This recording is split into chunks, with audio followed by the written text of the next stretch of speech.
the last one, and I thought I had it wrong. Evening, ladies and gentlemen, and thank you for joining us tonight on episode 32, season 4 of the Stand-Off with Brad and Richie here on New Zealand Sport Radio. We're here live every Wednesday on Facebook and YouTube throughout the season.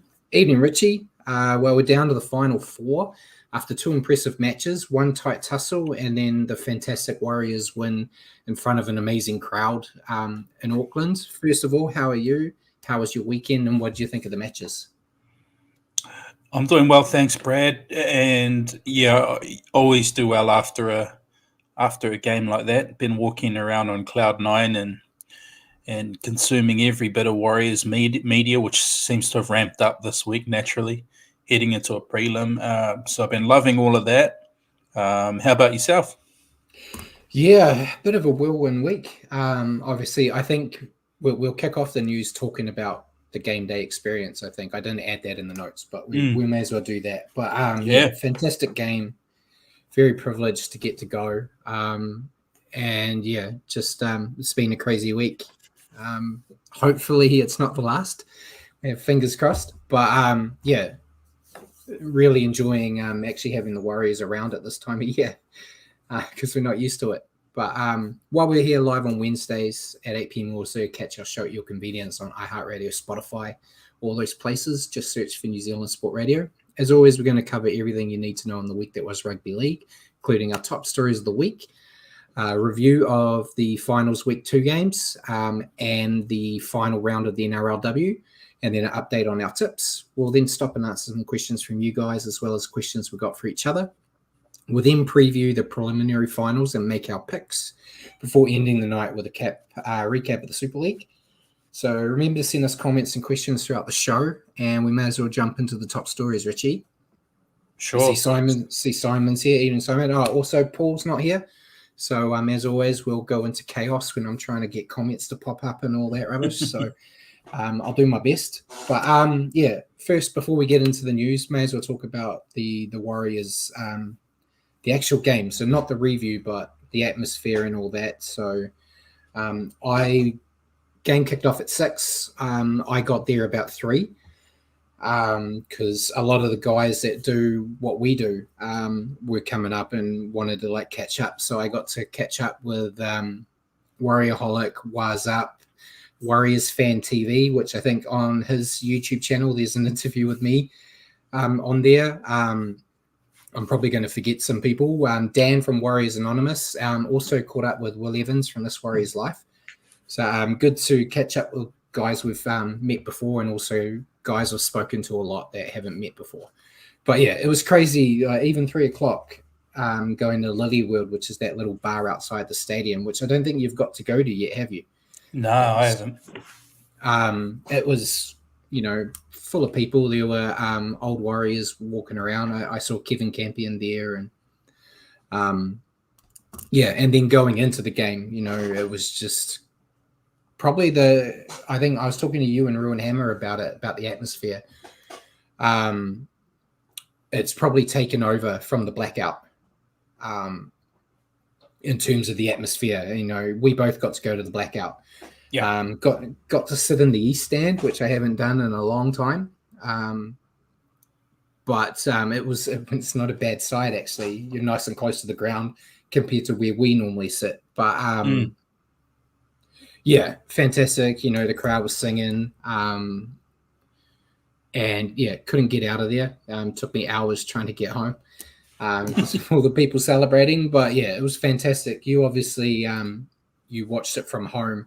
I did watch the replay to get an idea, but for you, first time watching it live, what was the atmosphere like? Did it transfer enough on the television screen for you? Yeah, no, it really did. And I think I was messaging you guys during the game or after the game how loud it was coming across, and you could clearly hear all the chants and songs and the crowd singing na na na na hey, sending Newcastle off. We were all singing that in the lounge, so it was amazing. It made me wish I was there. Yeah, if I think if the same thing happens next year, I'm just starting a fund from the start of the season. I'm not going to miss it if it happens again next year. Yeah, and fingers crossed. There's more home finals in their future. Jacko has said East Stand is by far the best. Yeah, it's made me think about potentially moving my season tickets. I can't do it for next year. I'm already booked in for my usual seats, but I think for 2025 I might look at jumping them over. I had some friends with me, and my partner, she came with me as well, and all she did was complain about how better the seats were compared to the ones I usually drag her to. So I'll have to work on that. But yeah, fantastic atmosphere, and yeah, just great to be a part of. And yeah, very thankful it ended in a positive way for Warriors fans, because it might have been a completely different atmosphere if the Knights, scored an upset there. But yeah, we'll move on because we'll break down that game a bit later. But first big news, I guess, was Ashley Klein. He has been dropped from his officiating duties this week after missing a few mistakes in the Storm Roosters clash. He is still going to be involved because he's the bunker official for the Warriors Broncos game. But great. Yeah. I was having a bit of a discussion with some people offline about it because he did miss some howlers, to be fair. But I was of the opinion that I thought the Warriors ref, Mr. G, was worse. He missed about 4 or 5, but the Warriors were able to challenge and overturn them. So I thought, unfortunately for Klein, the situation where his big mistake came from, that was a point where the Roosters couldn't challenge. So there was even the one, I think the biggest one, like missing that knock on, it's a doozy. In real time, it's you give a little bit of leeway. But Andrew G, that situation where the ball hit him and then he let it go on and then said knock on. And like as soon as it hit him, it should have been a cease and play. So he should know that. I think that's a bigger cock up myself. But it didn't. I guess you can argue that the mistakes in the Storm Roosters game, maybe if that didn't happen, it's a different result because of how close the game was. Easier to sweep ours under the carpet, given how like you said, we were well ahead. Yeah, but I at least there. I think we've talked about it a lot. Like if refs make mistakes that are kind of shouldn't have happened, that they are made accountable, which is what's happened here. So I'm fine with him being dropped from the reffing duties. But what's your take on his mistakes? Yeah, they were pretty bad. I mean, the knock on from Harry Grant was. I actually plan to talk about it in the game review, but yeah, he was standing right there, looking right at it.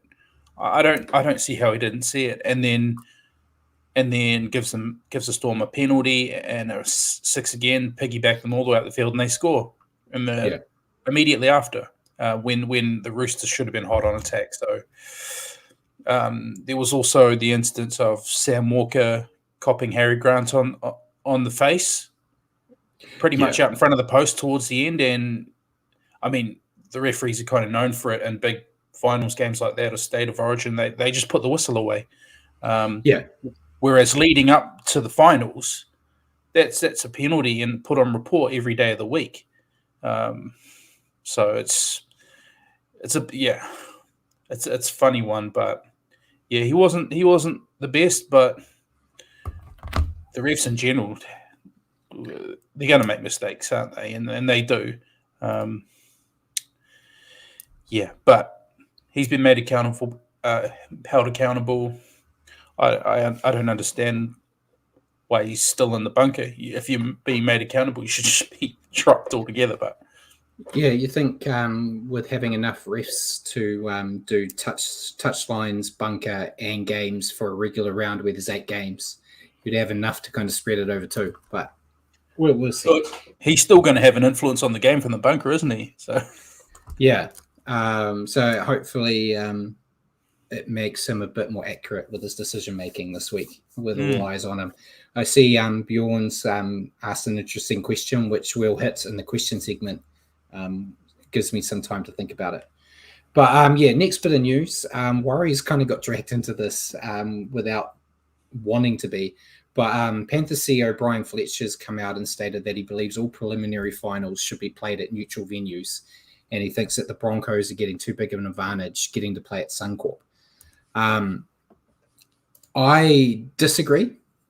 I'm fine with the Broncos getting it, because what does that mean? If the Warriors managed to beat the Panthers in round 1, does that mean that they were going to force them to go to Sydney to play their home, being neutral, as opposed to playing it? It would have been in Eden Park, which is just as bad, in my opinion, as going to Sydney. But I think you earn the right. And the Panthers have a small stadium just like the Warriors. So the Warriors would have had to move it, which we didn't like, but we understood.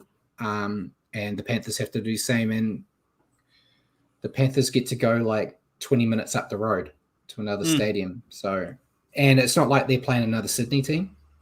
I could understand, like, if they were playing the Roosters, and it's going to one that would be beneficial, but they're playing Melbourne in Sydney. So I don't know. You're fine with it as well? Yeah, 100%. You earn the right. You finish top 4 or top 2 and win your way through to a prelim. Yeah. You're getting close enough to a home advantage, aren't you? Because the Broncos get Suncorp. Panthers aren't playing at their regular stadium, but like you say, it's close enough too. If it were us, it would have been Eden Park. It's always been like that. I don't get why it's all of a sudden an issue, because the Broncos are in a home prelim. Yeah, I think it's just Panther CEO is just trying to spread some noise, I guess. Shit, yeah. But yeah, like Simon's put a comment in saying his understanding is the reason they're not having their finals game in Penrith is because stadium's too small. Yeah, and it's the same issue, like I said, with the Warriors. The Warriors stadium is deemed too small for a preliminary final, so that's why they would go to Eden Park, which is bigger. And Bjorn said the same. It's just BS talk. Yeah. It's just getting his name out there during finals week when everyone's talking. So we'll move on to more, because there's more issues with the finals. So there was a lot of noise about the NRL not adjusting the kickoff time for the Warriors-Broncos clash, with the game not starting until just before 10 p.m. on Saturday night, with many saying an earlier kickoff time would be better to capitalize on the Warriors' current fanfare. I see Ruse here. He might be able to help, being a guy in that neck of the woods. But I believe another reason they didn't move it forward was because there's an AFL final in Brisbane at an earlier time, so they didn't want it to clash and be like what we saw in the Roosters Storm game, where 18,000 people turned up because there was AFL across the road. And there we go. Matara said Lions play Carlton. Yeah, and Jacko said the broadcasters refuse to change times. I understand the idea of having it earlier, so younger people can watch it. But we watch every game, for this show, so we're kind of used to 10 o'clock kickoffs anyway. So for me, as a grown-up, I don't care that much.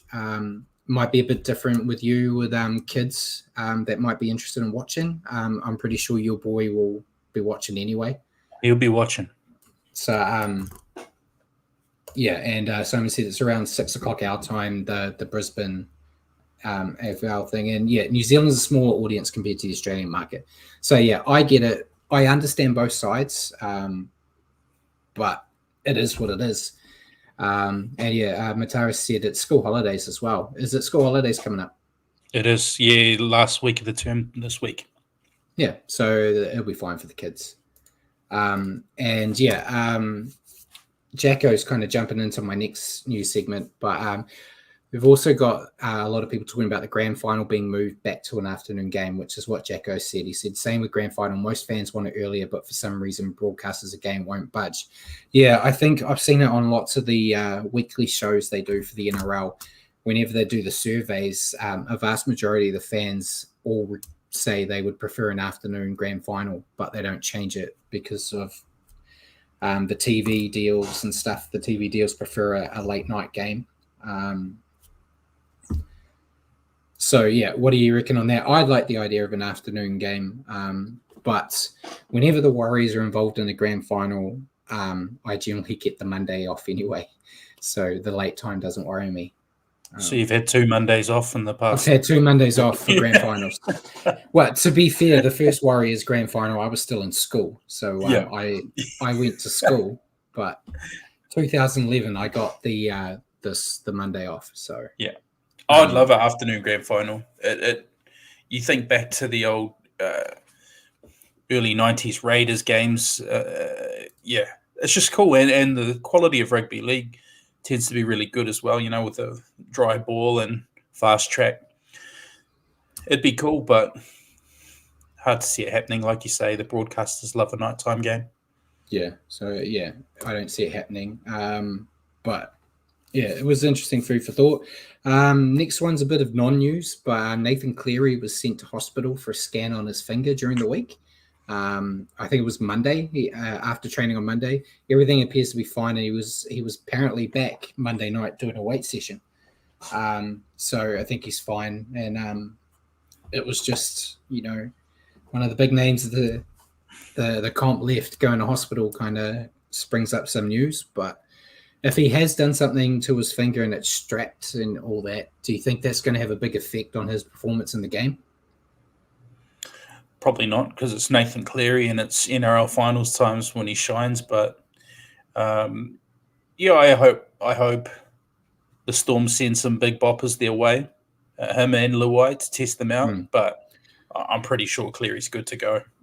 Yeah, because Luai's been named as well, and I'm sure they're going to have some big boys running at him all day to test that shoulder out. But yeah, I think it won't affect Cleary much. We had that Cameron Munster where he played with a compound fracture in his finger that happened during the game. So if he can do that, I'm pretty sure Cleary will be fine. Volkman did it too, didn't he? He did. But yeah, next bit of news, a bit interesting. This kind of came out prior to the games in the weekend, but the Tigers have been rumored to have told Alex Twal he's free to speak with other clubs and leave. Manly and Bulldogs, as always, are interested. And Manly have also apparently told Sean Kepi that he's free to leave the club immediately if he can find another team. As a Warriors fan, would you take either? I don't know. I mean, you wouldn't look at Twal if you're after a try scoring prop, but he's got upside. We've got Eden. I know, 100%. He goes hard. He makes a lot of tackles and pretty much never misses. Kepi's known for putting big shots in, but we've got good up and comers coming through. I'd like to see some of them promoted. I don't know. Would you? You're the prop here. I'm out of the two. I'm more interested in Kepi. I think he's got a lot of potential. He's still quite young. We do have some good guys that I'm eyeballing to be promoted, but I don't know if they're ready for first grade yet. Like Zion, I've got big raps on Zion, and I think we are still a prop short. However, I still think going into next year, I think Tohu's going to move more into that prop role as he gets older. He can still do his short ball that he does in that role. We've seen him. He moves into the middle as a forward from time to time anyway.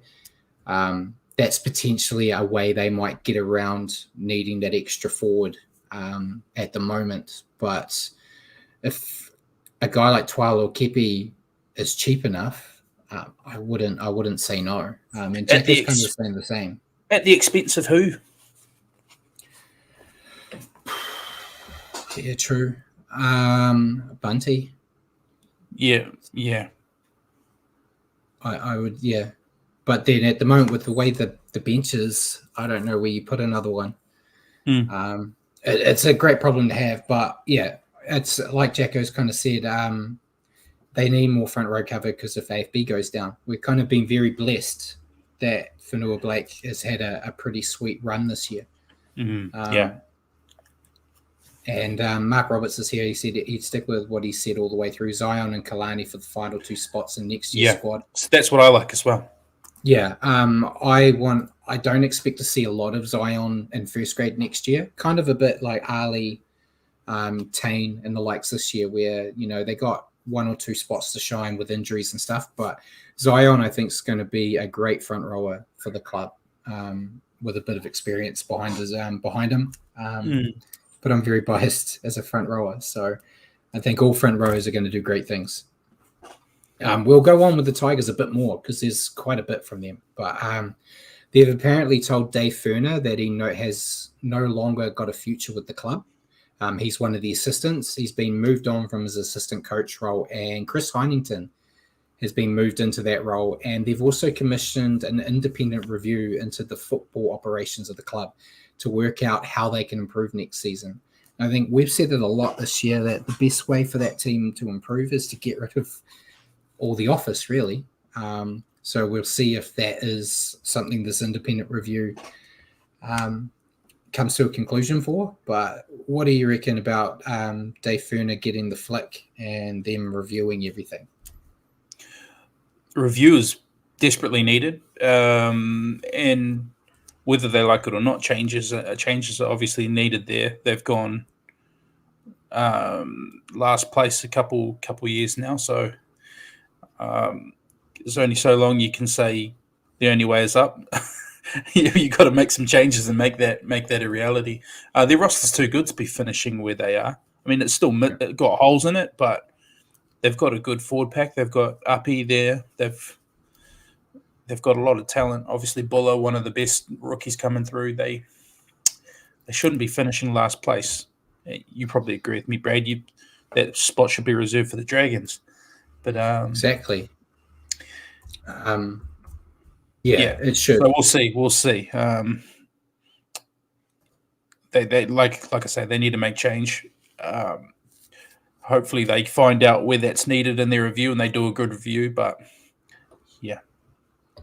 yeah, and Jacko said that the Tiger CEO has just been reappointed. I can't find the news confirming that, but that's a horrible decision if so. And Rue has also said, we showed this year getting the right people into the club goes a long way. And then Mark Roberts said, Nick Minute, Fern is the new forwards coach at the Waz. I wouldn't let Fern go. I'm obviously not in the background there, but I'm looking at, you've got Benji as green as can be as a head coach. And then they get rid of Ferner, who does have some experience. And they replace him with Chris Heinington, who's not a renowned coach by any stretch of the imagination at this point in time either. So kind of feels like a bit of the blind leading the blind, which unfortunately is a way you can describe the Tigers a lot. It's just getting all the old Tigers, boys around. The old boys club from when they last won a title, the only time they won a title. Yeah, so it's going to be interesting. Until they get rid of some of that, like the CEO and all that, I don't see them improving too much because if you're a basket case in upstairs, you're not going to be great on the field. It's kind of what we always see. Rue says Heino gives a great post-match interview. A lot of swear words, if I remember correctly. Yeah, and Mark Roberts has just talked about Buller. We're gonna leave that for a bit because that's in the signing segment. But so we'll see what happens with the Tigers. But Samoa team close to your heart, Richie. We talked about Parrish stepping down from the coaching role. They've now got a new coach. Ben Gardner, the current Panthers assistant, is taken over as the new head coach, and Jamie Soward has taken charge of the Samoan women's team. What's your take on those? To be honest, I don't know much about Ben Gardner, but think anyone that kind of takes one of those roles as assistant coach at the Panthers generally is all right. And Jamie Soward's been doing really well coaching at the Dragons in the NRLW. Yes. So, and anybody coming from that Panthers setup coaching-wise is going to have a rapport with a lot of those Samoan boys that play for the Panthers as well. So half the Samoan team plays for the Panthers. Exactly. So can only be a good thing. Yeah, so that's good that they've got it all up and sorted before Samoa gets to play. Not that far away now. I think it's next month, isn't it? October is when the international start. Yep. As promised, as per the contract I signed with you and Paul, we do have one Dragon segment. They have released Sam Musgrove immediately, and there are talks he's on the way to Warrington to join Sam Burgess. To take on the Dragons, letting Musgrove go. He'll go all right over in the Super League, as a lot of these guys do. Expect to see a bit of this though, right? The Dragons' new coaching staff coming in. They haven't been traveling well. Flanagan's promised some roster changes and roster clean out. So, yeah, what do you reckon? That's your team, mate. I think it's interesting that they let him go, but they keep guys like Ben Murdoch and Silla. They don't make the smartest of changes, do they? They must hate watching what Jackson Ford's doing this year. Yeah, and Simon said he doesn't think Sam Burgess is involved with Warrington anymore. I haven't heard any news that he's out of Warrington, but not sure. So I'll look into that. I just looked online. I can't see any news on it, but I'll take your word on it. You're more knowledgeable than me, Simon. But Musgrove, he'll do fine in the Super League. It's kind of what we always say. I'm sure he'll be better than a lot of them up there. But next bit of news, Dolphins have been fined $50,000 by the NRL for alleged breaching anti-tampering rules. In an attempt to get Dean Mariner to break his contract early. Mariner's managers actually come out and stated that the Dolphins didn't breach any rules and should not get fined. It kind of, with all the news of finals, it kind of got swept under the carpet, this whole anti-tampering thing. But what's your take on it? It seems right up old Sullivan's alley. But if the agents come out and said no, there was no breaking of rules, the NRL must have some dirt somewhere. Yeah, they must do. I'm just bummed out they didn't get to land a signature. I want them to keep raiding that Broncos club, leave them in ruins. But I'd much rather the Dolphins traveling well than the Broncos. But they're flying. Hopefully we end them this weekend. But yeah, bit of a bummer for the Dolphins to cop a fine for breaching rules this early into the franchise. But haven't the Broncos been accused of something similar? Yeah, well, that's kind of what Roo said and what I was about to say.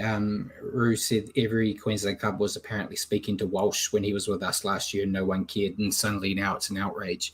Yeah, I think hand on heart, I could say there's 17 teams in the NRL that have technically did some anti-tampering at some point. I think with how the rules are, I'm sure there is. It's just if you get caught, I guess. But I think if you're gonna come out and like find a club, you've got to do it for everyone. So if you've got to treat everyone the same, and it's harder for the Dolphins. They got given no time to get the team together, and with all the strict rules, I'm sure there was a lot of skullduggery in there. And someone said rules that are meant to be broken. Yeah. But that kind of takes us into, I said it last week, there was a new thing they're doing with contracts. And I said, I didn't really understand. So I'd have a week to look into it and we'd talk about it tonight. I still don't really understand, but I've got it here. So starting from the 1st of November, there's a new structure. So I've just copied and pasted what I saw online to try to make it as unconfusing for myself as possible. But under the new structure, I'll read it all out and then throw it your way. Offers for players must be lodged with the NRL, and if accepted, their current club has a chance to change the player's mind. The document provided to clubs apparently states that every player must provide his incumbent team with a last right of negotiation for a 10-day period from the date of notice that the player has received an offer from a rival club, and that offer has been submitted to the NRL, then that he is prepared to accept.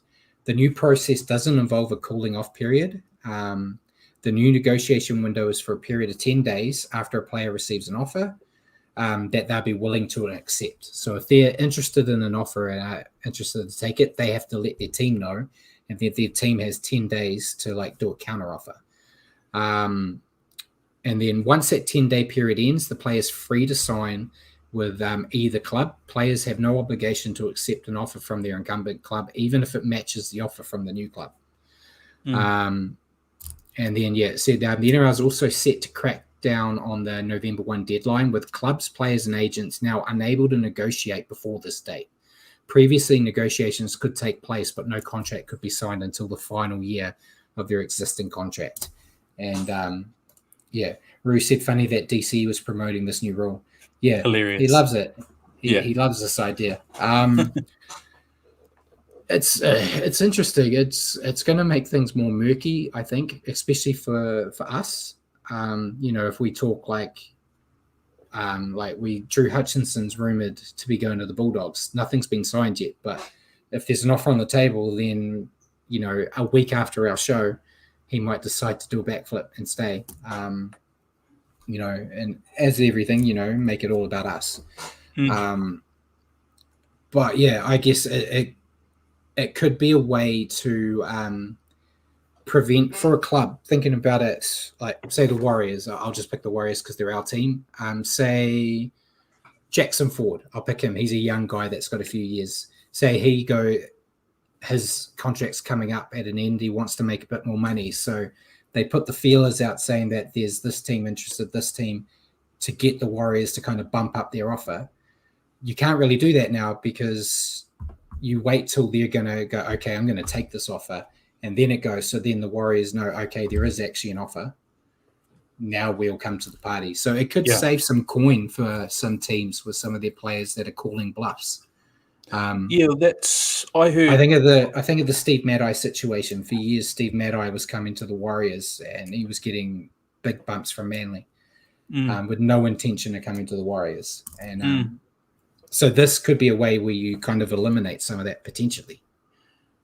Yeah, I was just listening to Den and Kemp's podcast the other day, and he was talking about it, saying that it could lead to clubs lowballing when it comes to negotiations off the bat, knowing that if a player comes back with an offer from another club, then they can, actually we can find room to offer you this much, but the initial offer will be a lowball offer. So so you could go, okay, well, I'll use Ford again. You go, Ford, we'll give you $750K a year, knowing that you probably might end up paying him 8, 9 or something. That's probably a huge figure for Ford, but I'm just plucking names and figures out of my head. And then he might get an offer from another team, and it's around the same as what the lowball was. He's like, I may as well stay here. And then you've saved yourself a couple $100,000. Interesting. We'll see how it starts working in a couple of months. In November. But I promised I would talk about it. I hope you're not as confused as I am. I was hoping Paul would be here for the show because he knows that type of thing a bit better. But we might bring it up again when it actually starts working, and he can explain it to me. But that was it for the news. We'll go into signings now. We didn't really have any, and then there was a couple that came through today. But Tiger Kalman Talangi has signed a 2-year deal with the Eels. The Raiders have officially announced the re-signing of Corey Horsburgh until the end of 2027. We talked about it a few weeks ago that it sounded like he was going to stay. And then the big news, which was already mentioned in the chat, the Tigers have announced that Jerome Buller has extended till the end of 2027, which is a great deal for the Tigers. He was, head and shoulders above the rest of that team. And there was a lot of fear, I think, when everyone involved that Buller would end up being a Rooster or something. Because, players like that generally seem to leave the Tigers. I think it's great. Of course, it's contracts are not really worth the paper they're printed on nowadays. But it's good to see that he's at least interested in sticking around, and hopefully it stays that way, because if the Tigers are going to get better, they're going to need a guy like him out there. But what's your take on all those three? Tulangi, I don't think is much of a deal, but it's good to see Big Red and Buller stay. Yeah, he must love that club, hey. He would surely have had a few people chasing the signature Buller. But I think it's great he stayed. The Tigers, if they're going to get themselves out of the hole they're in, they're going to need to retain people like that. And Big Red as well. I mean, he's one of the heart and soul of the Green Machine pack. So I'm sure, Simon, I'm sure you'll be very happy about that. And I think it's awesome that he's staying as well. Yeah, definitely. And injuries, we didn't really have that many. We talked about Cleary and Luai already. They're going to be playing this week as of the time of this show. But Jackson Hastings, who missed the Warriors game last week, he's actually going in for surgery. He's got a broken leg, and they reckon he's had a small fracture for most of the year. So, yeah, that's crazy that he's been trying to carry that Knights team around with Ponga with a fracture in his leg. And then there wasn't really any big injuries from the weekend for the team still involved. Obviously, two of them weren't playing, and there was a few niggles in the Warriors. Wado, he comes out battered every week. Nakora kind of scared me a little bit when I was watching him get carried off the field, but then he was back out there a little bit later. Curran tried to do his best Fletch with a finger point in the wrong direction, but he's fine as well. So no long-lasting injuries from the games. And Jacko's asked, I was going to say it for the questions, but we may as well do it now. He's asked, any news on where Suriname may end up? I've heard nothing. He's too good a player to not be in the NRL, so I expect Dragons, Tigers, you name any of those teams, I think would be interested in picking him up maybe. And I feel for him because I've always been off and on with him, but I think he's done really well this year, and him getting that last try in that game, he had me converted. It was like, just throw him. I know they don't have the space, but just throw him a Konjac. Keep him. Mate, we piled shit on Ciro last year, but he's made me do a U-turn on him this year. He's been really good lately and providing heaps of value off the bench. And he did it again on the weekend. I thought he was outstanding. So it's almost a shame that he's going now. For most of his career as the Warriors, he was the John Cena of the team for me because you never saw him. But yeah, he's done really well. And Mark Roberts has said there's rumors of Super League. Yeah, I think every team in the Super League would pick up a guy like him. But yeah, I'm hoping he gets another run around in the NRL at least. But we'll see. And yeah, Jacko said he didn't rate Ciro or Pompey, but both have proved him wrong. If any of you read my reviews, you'll know that I've had an interesting relationship with Pompey since he became a Warrior. I didn't really rate him at all until this year. He's really turned my opinion. He's the definition of rocks and diamonds, Pompey. He does stuff out there that no other player can do. You can put him up against, I think we'll talk about it a bit later, but we're playing the Broncos. When we're in Napier, Pompey was making Stag's night a living hell. He was all over him. But then at the end of that game, he kind of screwed us over from winning. So you get what you get. There's stuff he can do that no other player can do, but then there's stuff he does that kids don't even do. So it's hard, but I think he's definitely turned a corner. And yeah, my Robert said we should have kept Serenan over Pompey. I'm still interested to see what's going to happen with that back line next season, but we're still in this season. So I think Pompey's still got a bit of work to do to turn a corner in Mark Roberts' book, I think. Yeah. But I think they've both done really well this year. But Naughty Boy Corner, not really anything, mate. The less teams there are, the less trouble. Tyson Frizzell was even the only person that got a fine. So he got $1,000 for a careless high tackle. But then Pani Hopewadi from the NRLW Roosters is missing the next 2 weeks, which is kind of big for where the Roosters are. You got to change that to Naughty People Corner. Yeah. Sorry. Yeah, I'll be more gender neutral with it.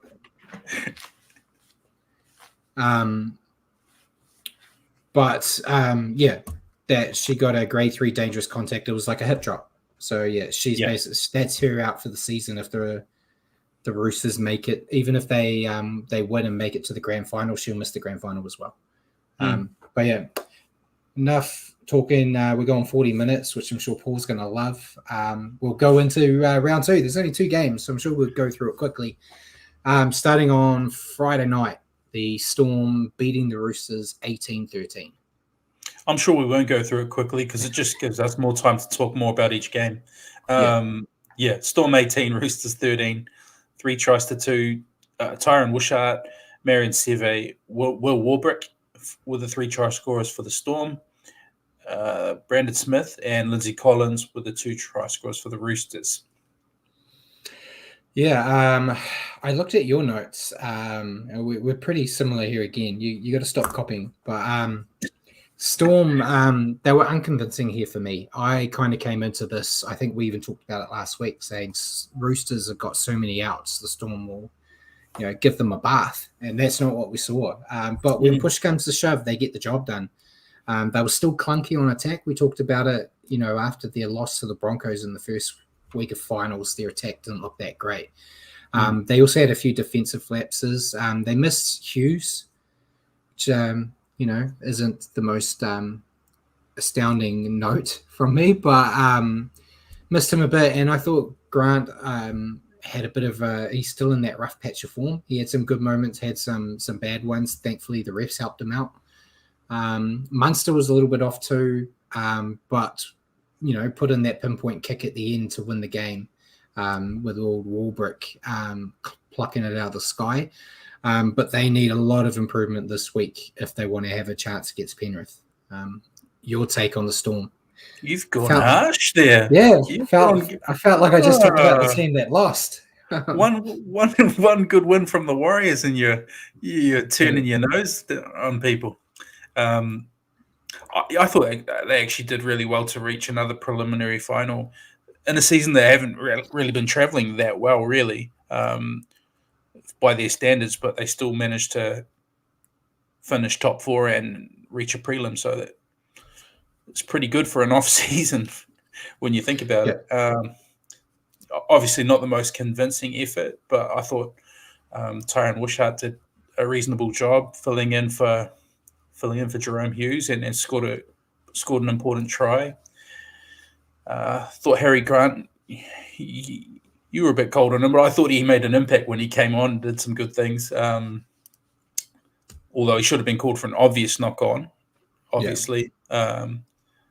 I do feel like the Storm, if they are any chance this weekend, will need to go up a few levels, though. Because this isn't a depleted Roosters team they're coming up against. This is one of the great teams they're coming up against, so they're gonna have to go up. Yeah, and your thoughts on the Roosters? I thought it was a pretty brave effort from the Roosters without most of their back 5 and Wadia Hargraves as well. They were moments away from a prelim after Sam Walker edged them ahead. They got desperately unlucky to concede points after a blatant knock-on. I keep talking about it. They should have been attacking the Storm's line in that situation. So there could almost have been a 12-point turnaround. I think overall it's been a really tough season for them, where they probably deserved to miss the 8, but they rebounded really well late in the season to sneak in, and they weren't far off a prelim. So, yeah, I think it's not a great season by their standards, but they did well to get to where they have. Yeah, I'm just happy that your predicted premieres only lasted 1 week longer than mine. So, but yeah, I thought the Roosters showed plenty of heart. They were missing some key players, as you already said, but they took the fight to the Storm, I think. they looked like they had that upset in the bag, when Walker did that field goal. And they just couldn't defend the Storm's final drive. They gave away a silly penalty. They were hard done by a few calls, but I think in the end, their discipline and poor defensive reads were what cost them here. And we got you're born as do you think the head high shot was a penalty, Brad, or just play on? It was a penalty by how they've played this year, but I think it was just play on, which is what Klein did because he knew he cocked up already, so he was trying to even it out. And Mark Roberts said, Elsa has some uses for you, let it go. Hey, man, and, I predicted them premiers. I was riding them home. Yeah. And then, Tanya Keane said, Luai's been named, but Cogger's on the extender. If Luai makes it through contact training, then they say he'll be good to go. Yeah, and I'm sure they've got all the big boys like Fisher Harrison and Leota will be running at him to make sure he's ready. But Cogger's more than a handy replacement, as we've seen. Tough luck for the Roosters. Been very disappointing year. A lot of people, including you, predicted them to do great things this year, and they just didn't. They've managed to squeeze a couple more stars coming in next year, so we'll see if that helps.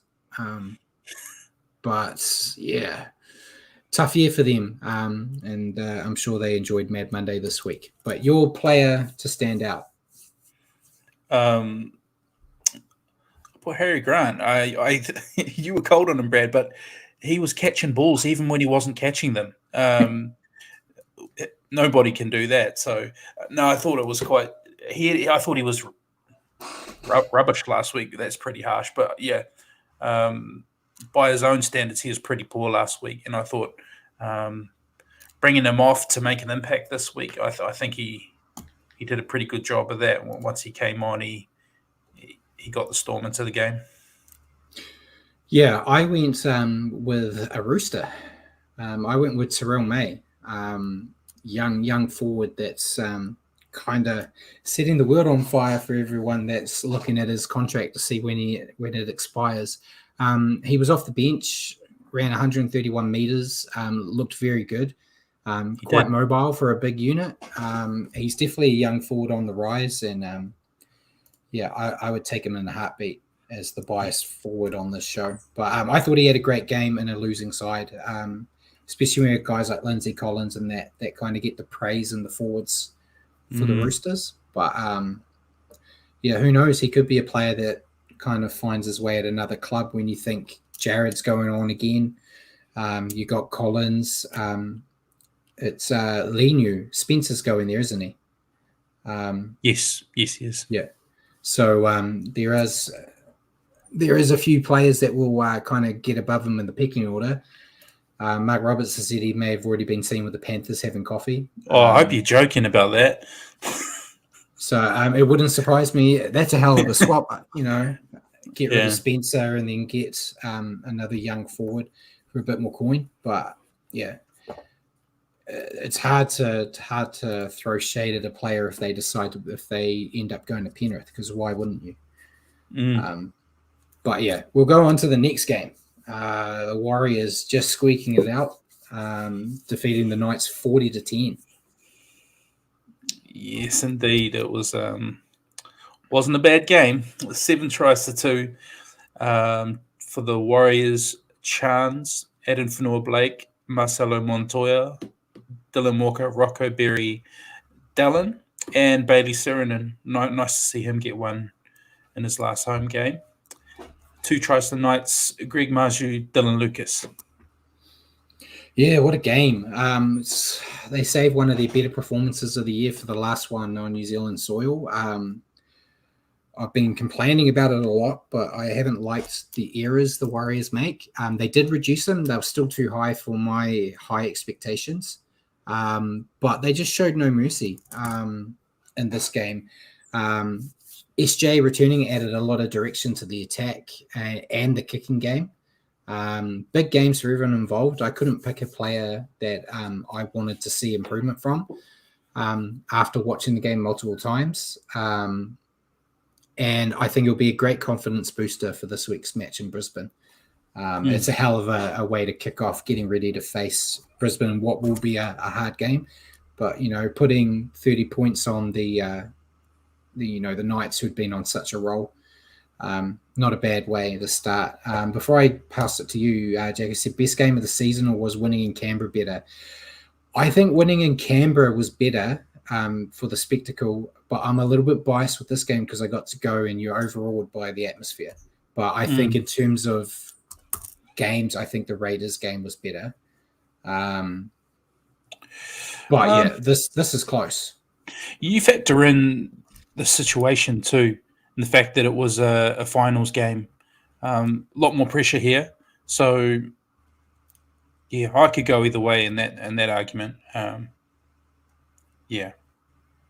But when it comes to the Warriors, I find it hard to recall a Warriors team ever starting a game so well. After Marju dropped the ball in the Knights' first set, we pretty much refused to give it back to them and posted 16 unanswered points in the first 12 minutes. Then we had to ride out a period where Newcastle started to work their way back into the match before we completely blew them out of the water again. The slick execution was there. The game control of Sean was back.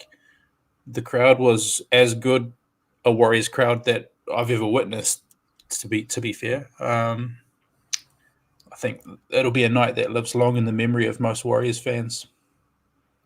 Yeah, definitely. No, your take on the Knights?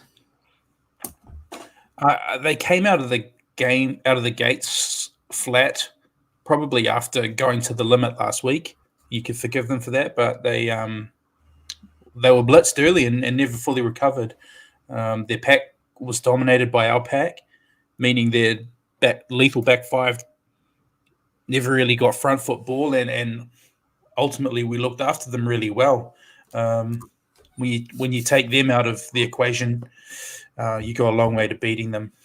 So I thought the Knights, after they had some tough patches early in the season, but once they moved Ponga back to fullback, they went on that crazy run. I think they'll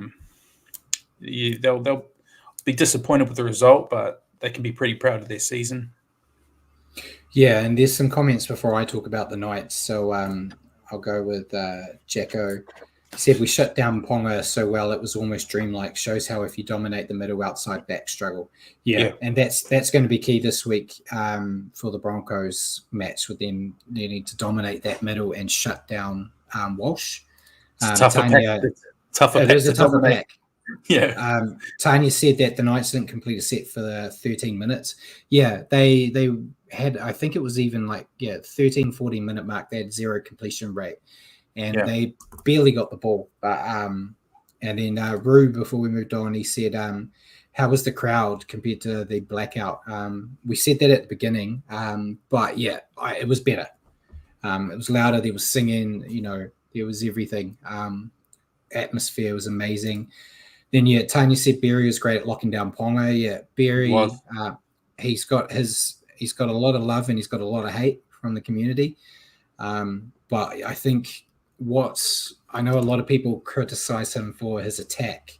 He was very smart with that try he scored, but he is there more for his defense. And he's getting better each and every week. So, very happy. And, Jacko said Berry's try was outstanding.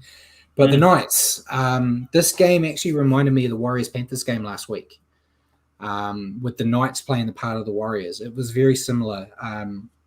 They were error-prone, and every time they made an error, the Warriors punished them, just like when we made errors against Penrith punished us. They couldn't stand the pressure that the Warriors made. Did show some life for a short spell, just like the Warriors did when they got that try against the Panthers and looked like they might have a chance of trying to make it okay. But, the errors just kept coming. Tough way for the Knights to end their season, though. They had an amazing run this year and have built a good foundation, I think, for what could be a promising 2024.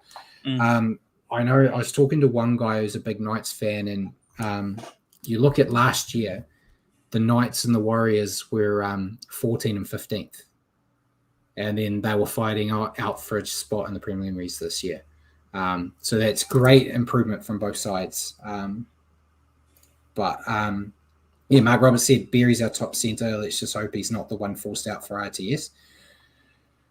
Yeah, I don't know. I think he might be. I think Pompey is got a lot of fans, I think, in the office at the Warriors, and I think he could stick on. But we just don't know.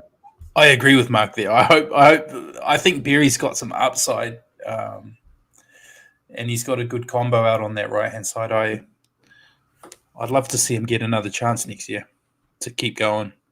Yeah. And Jagger said Knights had a 10-game win streak. When streaks end, they often end with a big loss. Yeah. And Tanya said she was a bit nervous when the score was 16-10, but the boys dominated in both attack and defense. Montoya 100% tackle efficiency. Yeah, when it was 16-10, it was like, okay, it's going to end up being a grind. But yeah, the Warriors, they didn't panic, which I think is going to be good. How many times in the past, Richie, as Warriors fans, have we seen like when they've got an okay lead and then they let another team back in and then they just capitulate? Too many times. This year's team doesn't really do that. If they let the foot off the gas and let a team back in, most of the time this year they've kind of held their nerve and pushed on. But yeah, it's fantastic. But your player to stand out. I put the skipper, Tohu. Thought he was unbelievable. His leadership, ball playing, as good as it always is. And then he ran for I think he went over 200 meters as well. It was like 234, I think. And late 30s, I think, in the tackles. So 36. Workhorse, ball playing, leadership. I thought he probably put out his best performance at the biggest moment of the season. Yeah, it was close. I kind of had a feeling that one of us would pick him. So I went with Chance. But yeah, before that, Tohu, I think there's a comment I was just going to mention. Tohu's break, his line break, was amazing. Came out of nowhere. It looked like where did that pace come from? Yeah. Watching it, you kind of see it and didn't expect it because you're kind of used to him just going through and, either doing a short ball to someone else or doing a hit up. But yeah, he spied a little hole and went. And fantastic from him. But yeah, I went with Chance. I feel he was kind of screwed over by the statisticians. He ended up on 299 running meters. They couldn't give him one more. Maybe say he got the ball a meter back when he got that try. But I said it in my review this week, he doesn't have there's parts of his game that guys like Reece Walsh have, that X factor and everything that Chance doesn't have. But any day of the week, I wouldn't trade him for anyone. He plays with heart. He does the hard yards. Mark Roberts said Dean and Kemp was ropeable over the stats.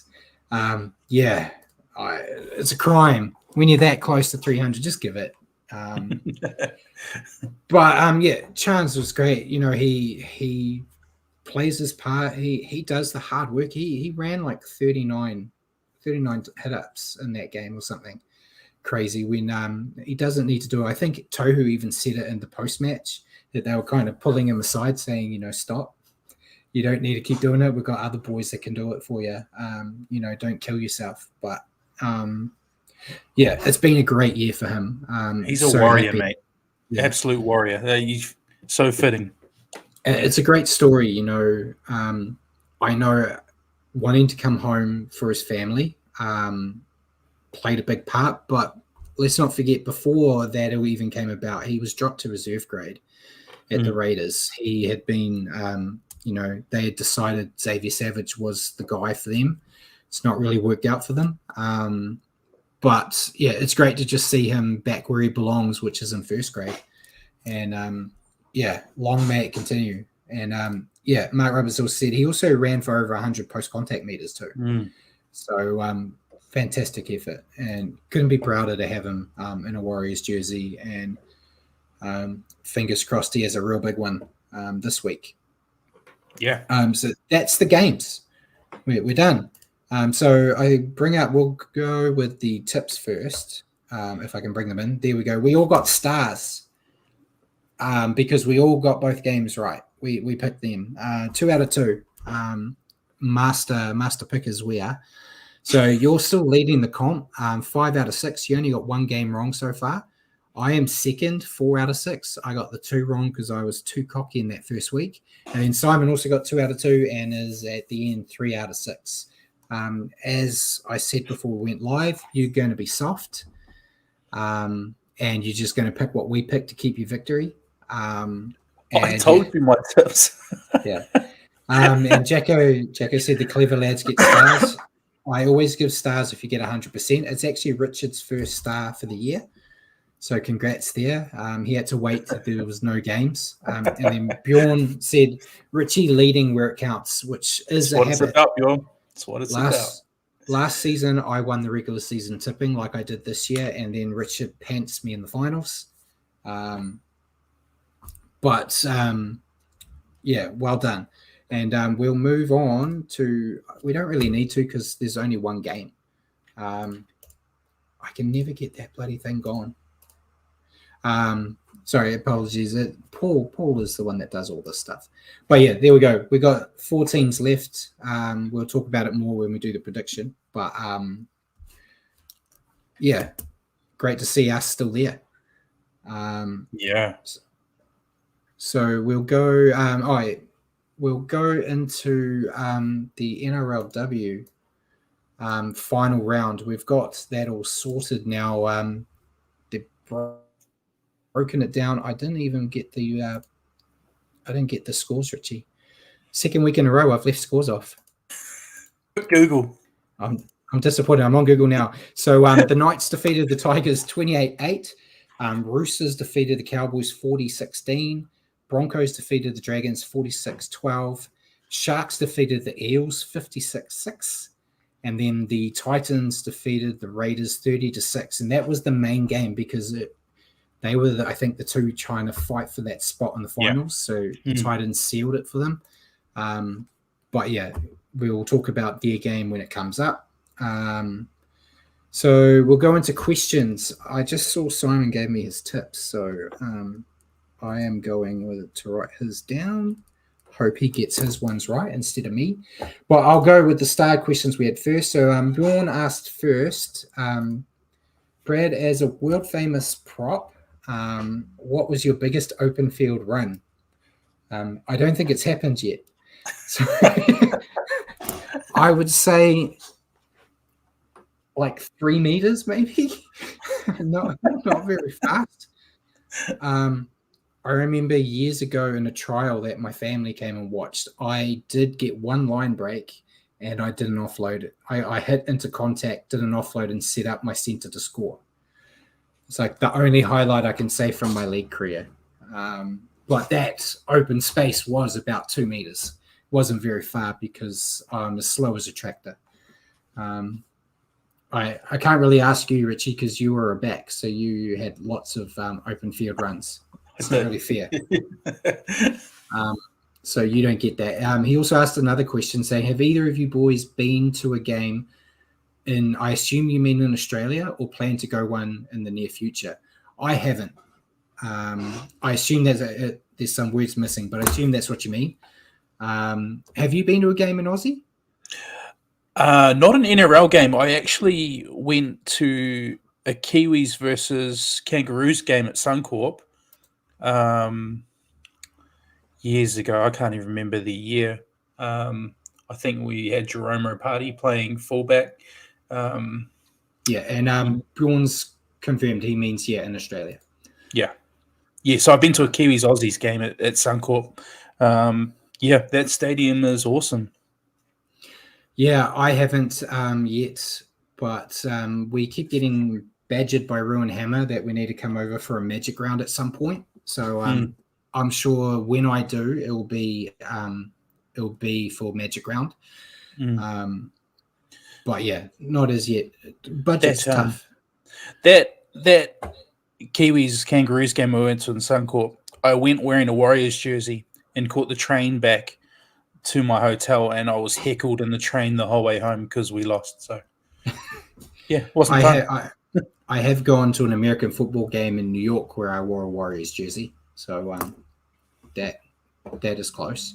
And then the last question before we go into ours was from Jacko. He said, Warbrick a bolter for the Kiwi squad. I think so.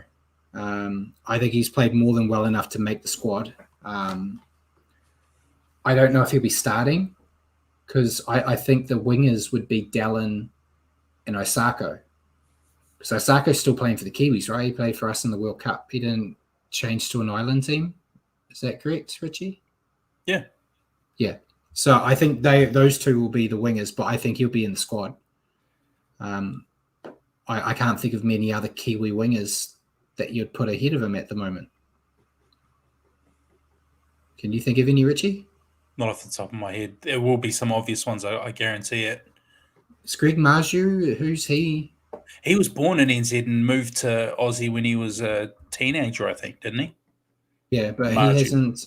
Has he? I don't know who his allegiance lies with, but Kiwis would be nice. I'm just looking on. He hasn't played any internationals yet. I can't see any. He's played for the junior Kiwis. Yeah, but he hasn't. I can't see anything on the news here about him picking a nation.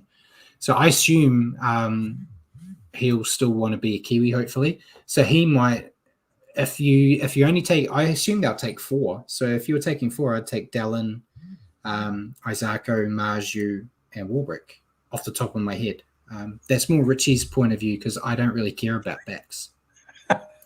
But those 4 would be good. But yeah, I'd be happy with that. And then Taylor Brooks has said Brad was such a superstar prop that if he came to watch a match in Australia, he'd get him for free. And I wish that was the case. I don't even think I could get him for free. Rapana, there's the other one, Rapana. Oh yeah, Rapana. Will he be available? Because isn't he still suspended? He's a grab. I'd leave him out. And yeah, Jacko said Crossland could be a backup hooker to Smith. Yeah, I think Crossland's in for a shot too. Yeah, he's gone really well since he's shifted to hooker. I think if everyone's fit, you got Jeremy Marshall-King probably ahead of him. Jeremy Marshall-King would go over him if he was available, but he won't be available. So I think at the moment Crossland will, unless I was going to say, has Egan been here long enough to be cast as a Kiwi? But most of it, he's spent the last couple of years stuck in Australia. So another Nathan Fiend. Surely he's got a Kiwi grandmother. Yeah.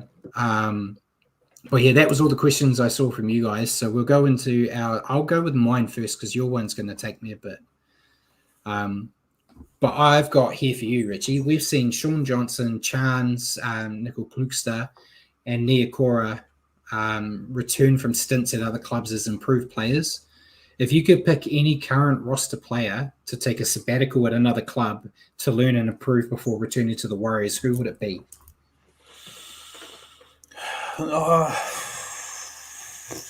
It's a tough one because after how we've gone this year, I don't really want to send anybody away from our roster. It's the end of the year, mate. It's getting tougher to make these questions. I hope that Chanel Harris-Davida comes back from his sabbatical as an improved player. But if you're talking about letting someone go from our current squad, I could probably live with Bunty, someone like that, who probably wouldn't be making my top 17 on form. Sending him away to a good system and him coming back and improved prop, that'd be good. Maybe Pompey. Yeah. Somebody like that. Yeah, and Bourne said it'd be great to meet us in Australia. He'd shout us beers. You had me at shouting beers. Oh, yeah. Always take that. But yeah, he also said the centres. Yeah, I was kind of thinking the same. I was thinking Bunty because I was riding Bunty hard this year with negativity at the start of the year because I didn't understand what was happening. Like he wasn't really getting meters. Kind of understood that wasn't a him thing. It sounds like it's more of a plan from the team. He was being more defensive cushion at the start of games. So I kind of backed off him a bit. But yeah, I'd say him, Berry or Pompey to go, because it's the questions letting them go, knowing they're coming back. Yeah. Like learning from another system. So I think Pompey, Pompey was with another system before he gave me, but those are the ones I could think of right now, because a lot of the other ones have kind of already done their time. You're not going to send like a Dallin somewhere, or Chance, or Tamari Martin, things like that. So yeah, those are the two I'd go with. But your question for me. Where does season 2023 rank for you in Warriors history, and why? Maybe if we win this weekend, it might change your thinking. I don't know.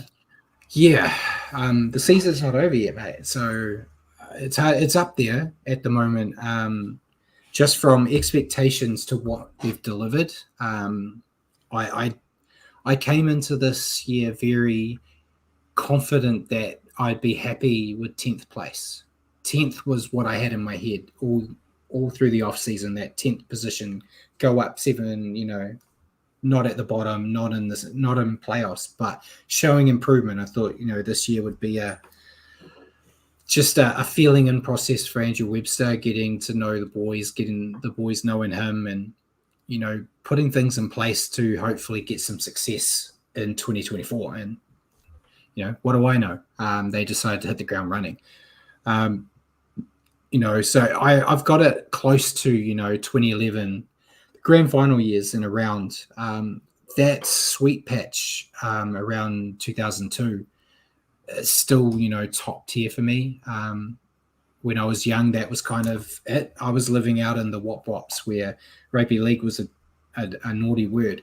So seeing even that environment where I'd get made fun of going to first 15 training with a Warriors jersey on, to seeing them getting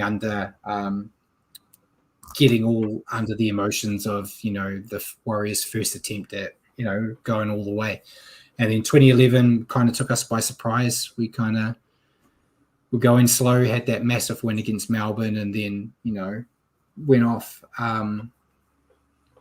So yeah, I'd put it up there with all of that. It's close. If they win against the Broncos this week, I think it's probably the closest feeling I'd have to them actually being able to go all the way. But yeah, it's up there just because of the foundation they've built. I think this is really a year they can build on, and make it a more regular appearance where we'll probably end up being more cynical and critical of their performances because of what we're expecting. But yeah, I think it's right up there. And yeah, Jacko said from second to last to fourth with a new coach and a half back, many said should retire. Is one hell of a season. I think it's been great. And Simon said maybe first time lucky, and then he updated saying third time lucky. And then Mark Roberts said, I was going to put this in the news actually, because I listened to one of his interviews today. But he said the barber who looks after the mullet of Dallin is looking at bringing out hair products to help people look as flash as DWZ. Dallin actually said it in an interview that he's looking at doing a shampoo and condition line, which you got to with his hair being the talk of the town. So yeah, it's been a great year. It's been very positive. As a guy that I've been writing about this team since 2016, doing this show, this is our fourth year. A lot of the time we've been doing this, it hasn't been great. And it's been great talking about them doing well. So this season has, it's up there for me. But yeah, story hasn't been finished being written, so we'll wait. And Jacko said, "Oh dear, players promoting hair products. Come on, you can't deny it with Dallin's hair. I wish I still had my long hair, mate. I'd be buying some DWZ shampoo." And yeah, Bourne said, "Surely you can model that range of hair care." The hair's gone now. It's growing back quick, but not quick enough to have the locks like Dallin. But what about you, mate? I'm kind of rambling. How would you rate 2023? Like you said, it's still going, so there's still room for it to change. For me, I think 2002, the nostalgia of it, the memories of it, probably edges it for me as our best year. I think this one's right up there, though, and maybe slotting into second for me. Just when you factor in everything, where we came from the previous year, the crowds, every home game this year, like the WAS movement, and we just seem to be the buzz and talk of almost Australasia, not just New Zealand, but Aussie as well. It just seems like such a successful season where I think I put it in the second already.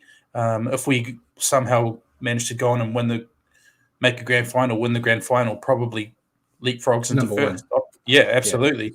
Yeah. Then I'm looking at probably 2011, 2003 was another really good year. But at the moment, probably sitting second for me, unless we progress further, and then it's could be our best ever. Yeah. Jagger said 2002 we had a better overall squad, I guess, but this year's one to cherish. Yeah, really a lot of people didn't rate the squad they've got this year, so the fact they're doing as well as they are. And Mark Roberts said the club's getting the trademark for the WAS name too. I was going to mention it, but it kind of because there was a trademark battle between the Warriors and Good George Brewing about WAS, but Good George Brewing's stepped down from it and let the Warriors in. Warriors have already got WAS merch out now. It was around at the stadium in the weekend. They've got like an Up the WAS shirt and things like that. But yeah, it's a movement. I saw on Twitter before we went on air, New York Post has an article about it. And they interviewed Will Evans from This Warrior's Life about it. So even like New York Post in America is talking about it. It's good to see, especially this is a World Cup year for rugby union, and they're getting the traction they are at the moment. Helps that the All Blacks aren't doing that great, but Mikey said it's more similar to the 2011 team. Yeah, if you look at that 2011 team that made the grand final, there's some guys there that you're like, that's not really like a grand final type player. Like they had Aiden Kirk, no disrespect to Aiden Kirk, but he was a winger in that game. Bill Tupou. Guys like that. So it wasn't like it was a star-studded team. You had a young halfback on the rise and a few old heads in there. It's about similar to that. And Jacko said on News Hub there was a guy in Mexico saw a warrior going on a taxi. Yeah, I actually saw that on TikTok. Yeah, how good. It's everywhere. It's been a great year. Hopefully we've still got another week. But speaking of another week, we may as well jump into the next one, Richie, which is the preliminary finals. We'll start off with the Warriors Broncos as we do. I still don't know how to zoom in, guys, so you'll have to look at this little screen. But you talk about the Warriors team, Matt. Yeah, don't worry, everyone, if you can't see it. I've got you. The team is as follows. Fullback. Well, it is the same team as last week, but I'll go through it anyway. Chance at fullback, Dallin and Marcelo on the wings, Rocco Berry, Adam Pompey centres, Tamari Martin, Sean Johnson halves, Anfanor Blake, Mitch Barnett front row, Wade Egan hooker, edge back rows, Jackson Ford, Marata Niokore, number 13, Tohu Harris, captain as well. Interchange, Dylan Walker, Jazz Tavanga, Bailey Siren, and Josh Curran. With his crooked fingers. It's not working. My zooming doesn't do that great. And then the Broncos, Reece Walsh, Jesse Arthurs, Katoni Staggs, Herbie Farmworth, and Selwyn Cobbo are the back five. Ezra Mam and Adam Reynolds are in the halves. We've then got Thomas Fletcher, Billy Walters, Payne Haas in the front row, Kurt Capewell, Jordan Ricky in the second row, and then Patrick Carrigan at lock. Then interchange, we've got Tyson Smoothie, Brendan Bakura, Kobe Hetherington, and Keenan Palacia. It's a good team.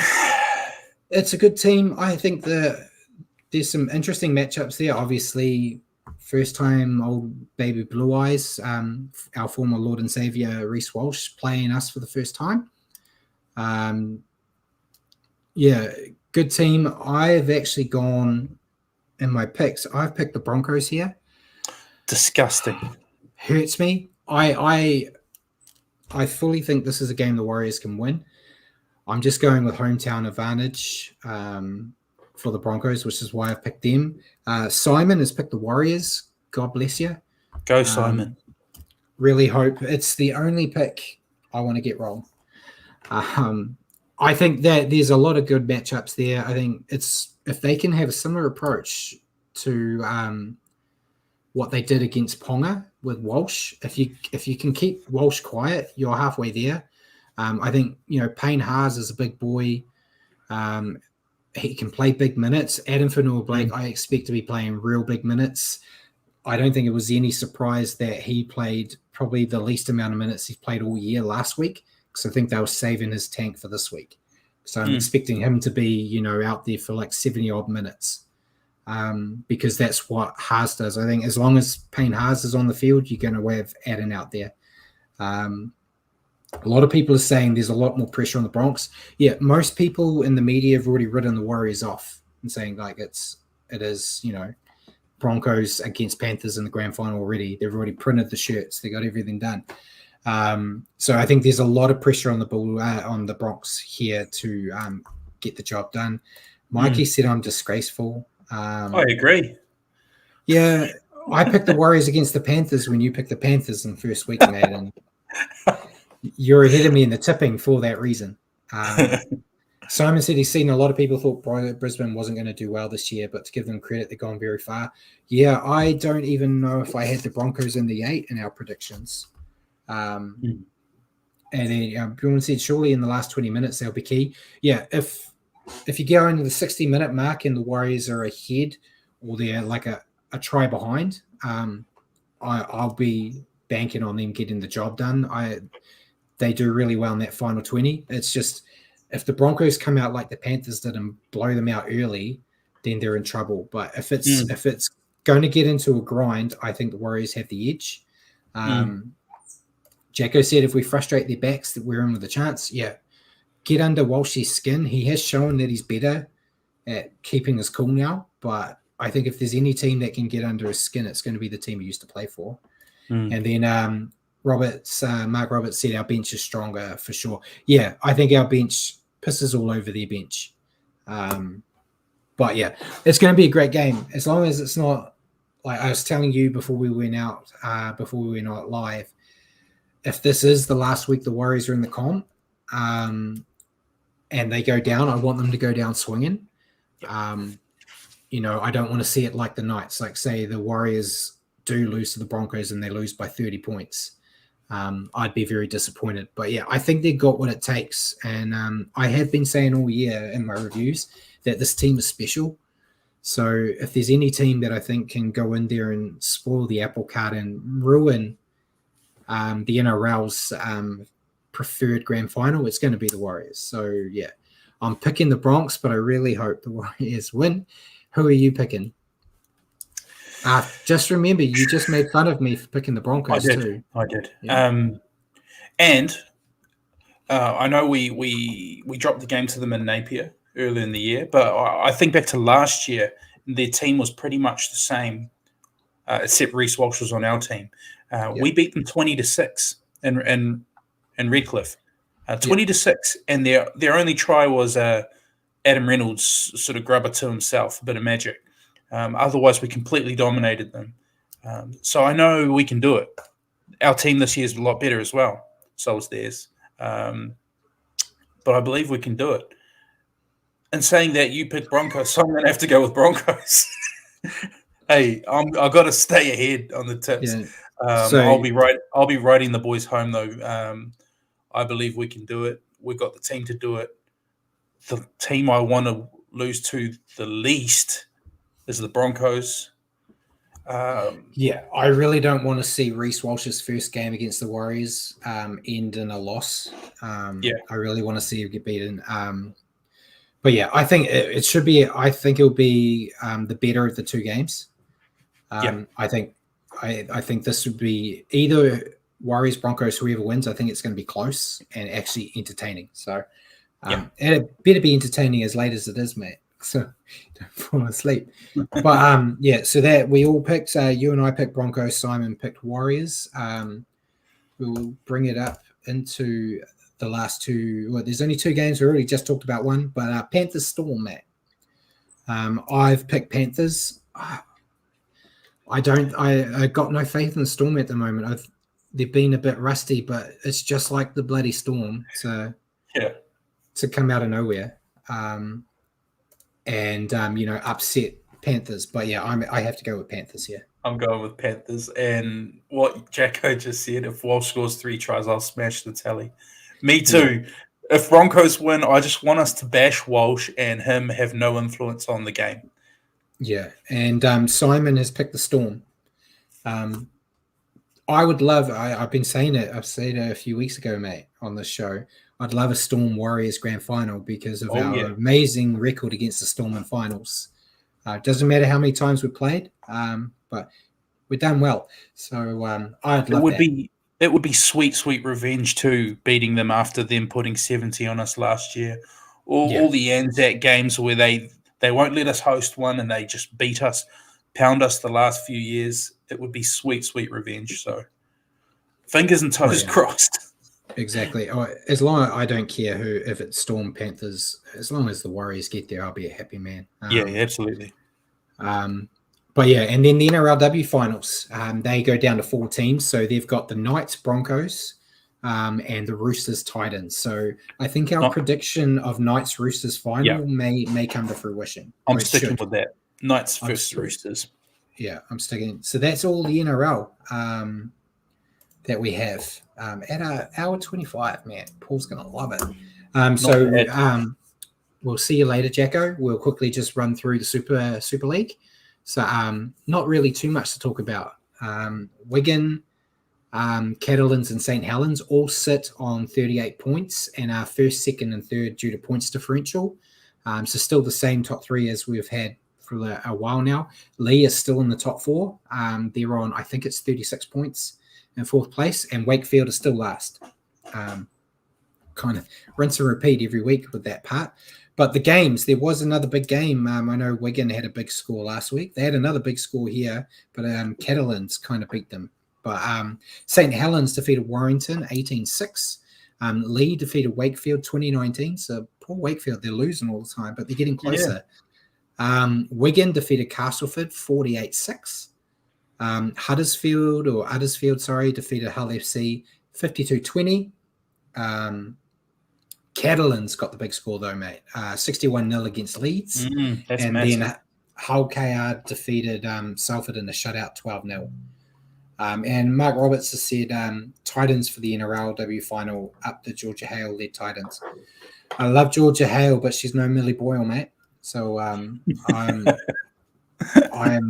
all on the Millie Boyle train. So Roosters have to beat the Titans. It just has to be.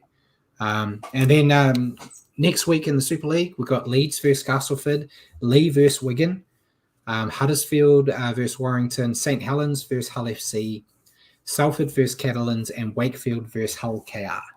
So a few interesting matchups there. Hull KR they've been building nicely, so I think they'll still beat Wakefield again. Lee versus Wigan's probably the most interesting match out of that. Being first place and 4th. But, some interesting games there. Anything else you want to add before we go? I know we're going long and some people probably want to shut off. Yeah, definitely.